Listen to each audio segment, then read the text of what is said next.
And Mr. Chairman, I know you do your best with what you've got, but you've got members here that have submitted falsified evidence to the record. You have members here that have submitted and mischaracterized closed-door hearings, and people want to say back and forth at the end of the day, it doesn't matter what party it's happened from. You've got members who've engaged in revenge porn in this committee. Of the committee, which is why I don't think anybody should be voting on that side other than Ms. Mace, because Ms. Mace is the one who took the position that the rule of law means something. And I take the position if we give somebody a subpoena, they should come in. But there's a very sticky problem now. What happens when we give them one offer A and then switch it over to offer B? That's why I hope you will work it out, Mr. Chairman.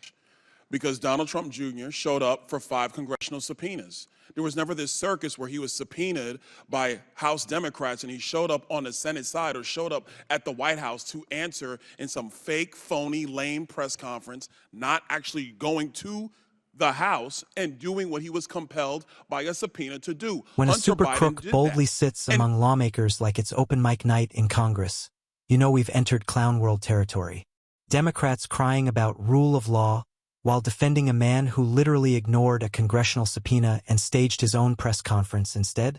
Please, Hunter Biden skips the deposition, shows up for cameras, flashes a smile, and somehow we're supposed to clap like it's a Broadway performance. Byron Donalds hit the nail on the head, no fluff, no fear, just facts. He said it in a nutshell.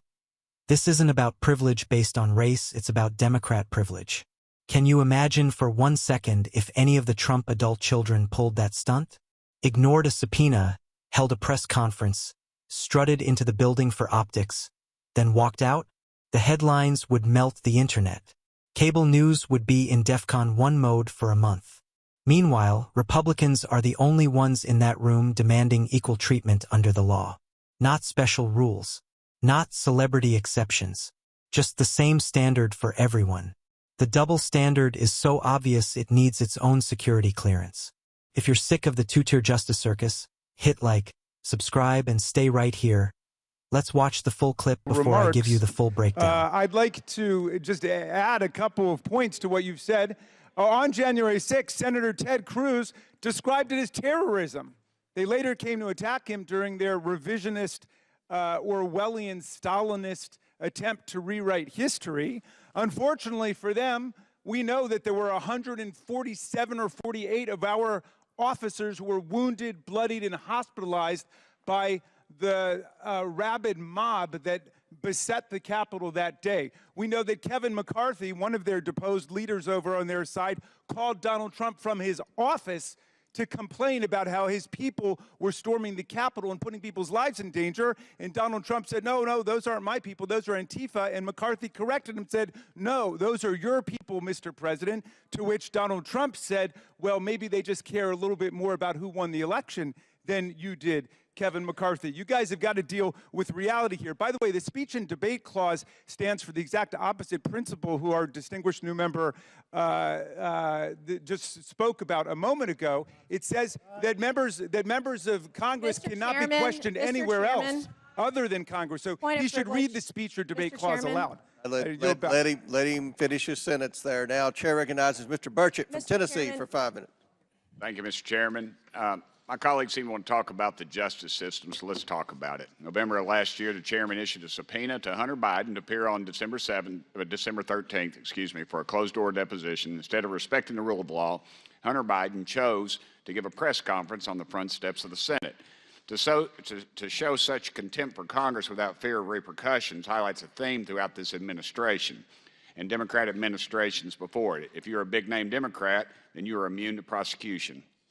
Former Attorney General Eric Holder said as much in a memo he wrote regarding collateral consequences. For those that don't know, the collateral consequence policy allowed prosecutors to consider whether charging a company or individual will result in greater societal harm than not charging them. It's why the banks weren't held criminally accountable to the fallout of the 2008 financial crisis. It is why Jeffrey Epstein's clients aren't behind bars. It's also the mindset of President Biden and his family. Too big to jail. Not too big to fail, too big to jail. The two-tier justice system is a disgrace to our country and the principles it was founded on.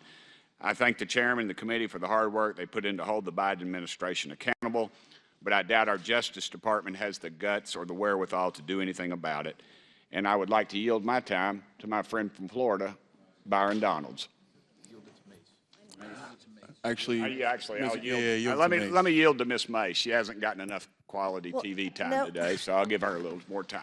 Thank you, and then I'll yield to my colleague from Florida as well. I'm going to try to be quick here because I was accused by my colleague on the other side of the aisle about my white privilege. I want to say, number one, as the former ranking member of the Civil Rights Subcommittee under Chairman Raskin last session, I take great pride as a white female Republican to address the inadequacies in our country. I come from a district where rich and poor is literally black and white, black versus white on most days.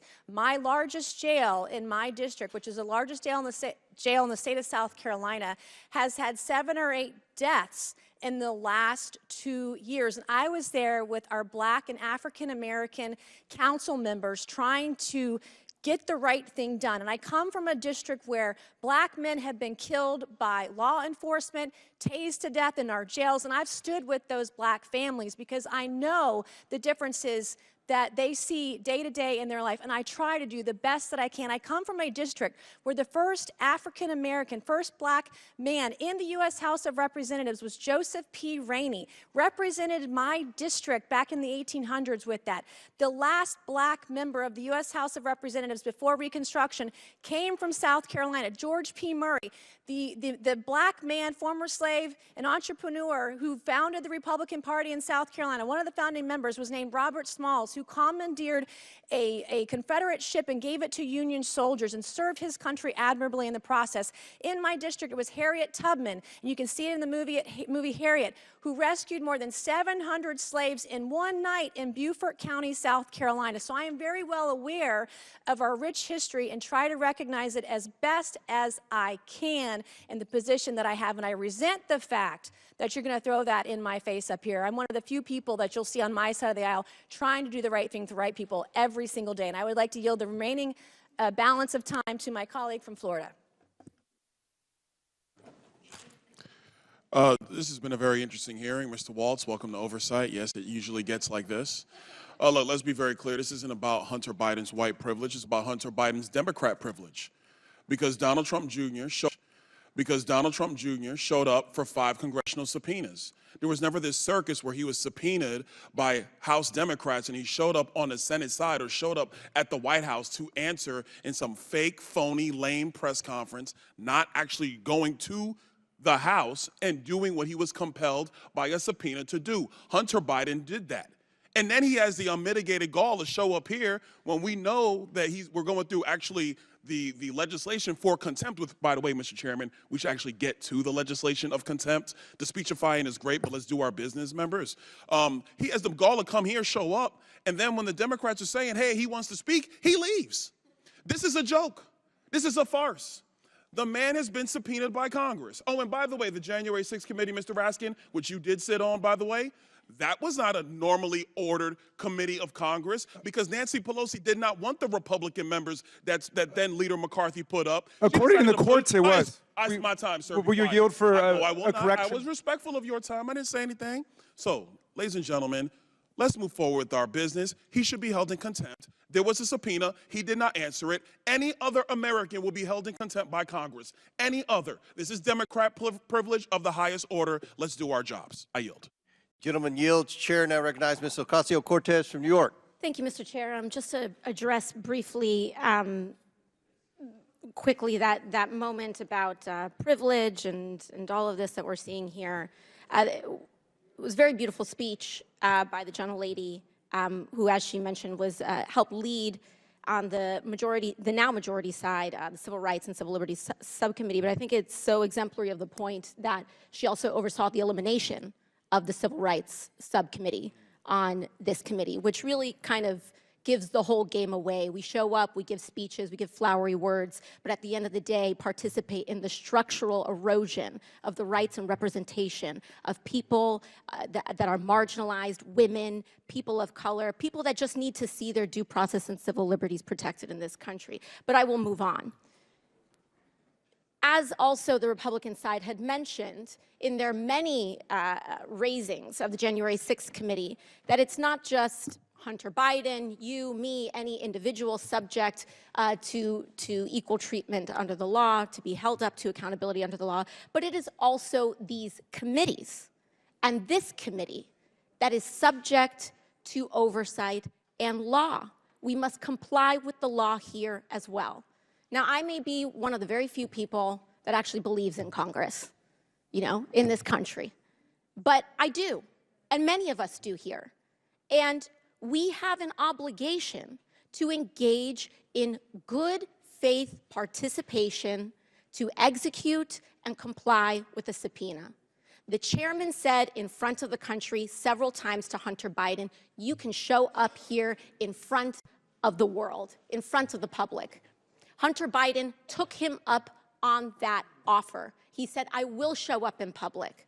I will show up in public. He showed up here today. He showed up here in the past. And Mr. Chairman, I know you do your best with what you've got, but you've got members here that have submitted falsified evidence to the record. You have members here that have submitted and mischaracterized closed-door hearings, and people want to say back and forth at the end of the day, it doesn't matter what party it's happened from. You've got members who've engaged in revenge porn in this committee. So it is understandable why Hunter Biden would want to testify in front of the public for the American people to be able to witness that testimony for themselves. You've got members who've defied subpoenas. You've got members who we are 1 year into the term asking what the rules are at the beginning of the committee. The book was given to us on day one. And so what we should do is allow the man to testify. I believe in the power of the Oversight Committee. Frankly, I believe in it regardless of whether Republicans or Democrats have the chair, because I believe that this committee should have the power of oversight. And we cannot do that on a partisan basis. And so for that, I implore this committee to allow Hunter Biden to testify publicly. I implore and I ask for that to happen. And we cannot do that by getting engaged in this back and forth on a defiance of the subpoena. Let him comply. Let him do it today. Let him do it tomorrow. But let the man do it. And with that, I yield back to the ranking member. Thank you, Ms. Ocasio-Cortez. I think you went right to the heart of the issue here. If this ended up going to court, Mr. Chairman, and I hope it doesn't, I really hope that this committee will act in a way to negotiate and achieve a compromise with the witness. But if it goes to the court, it's going to present a novel question. What happens when a committee represented by its distinguished chairman goes out in public and repeatedly invites and challenges a witness to come before the committee, and then that witness gives the answer, yes, I will come in?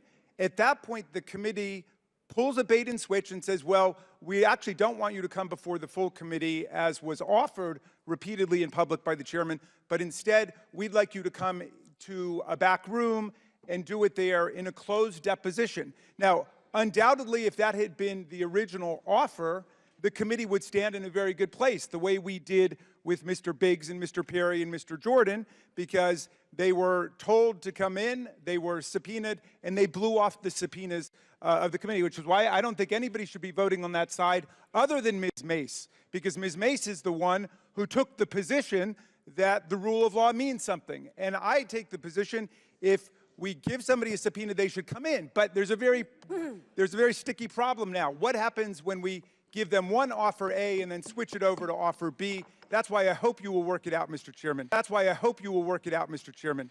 Thank you for yielding. Gentlelady's time's expired. To respond to the gentlelady, he can come in for a Let's hearing stop after the pretending this deposition. was complicated.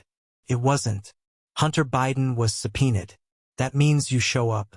Not to the front steps for a dramatic press conference. Not for a sympathy tour. Not for a look-at-me moment.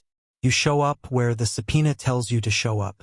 Every regular American understands that. But apparently, if your last name is Biden and there's a D next to your party, the rules come with optional settings. Congressman Burchett nailed it when he called out the two-tier justice system. That wasn't hyperbole. It was a diagnosis. We watched banks walk after 2008. We watched elites dodge consequences. And now we're watching the president's son treat a congressional subpoena like it's a dinner invitation he can RSVP maybe too. That's not oversight, that's arrogance wrapped in privilege. And then the Democrats try to flip it. Suddenly it's not about compliance, it's about public testimony. Oh really? So subpoenas are flexible now? You get to negotiate the location like it's a podcast booking? That's not how the law works. When Donald Trump Jr. was subpoenaed, he showed up. 5 times. No sidewalk circus. No performance art. Just compliance. That's the difference. Then we got the lecture about privilege. Let's be honest. This isn't about white privilege. It's about political privilege. It's about being shielded because you're connected. Congressman Donalds was absolutely right. This is Democrat privilege at the highest order. The man was subpoenaed, refused to comply properly, then had the nerve to show up for cameras and walk out when it got uncomfortable. That's not courage. That's choreography. And the irony? Democrats lecturing about respecting committees while defending someone who defied one. You can't scream rule of law and then rewrite it in real time because it's inconvenient. That's not oversight. That's damage control. Republicans in that room weren't playing games. They were saying one simple thing. If you get subpoenaed, you comply. No special treatment. No last name exceptions. No media stunts. Equal justice under the law. That's not extreme, that's foundational. This hearing exposed exactly what Americans are fed up with. One standard for the powerful, another for everyone else. And Republicans were the only ones in that room willing to say it out loud.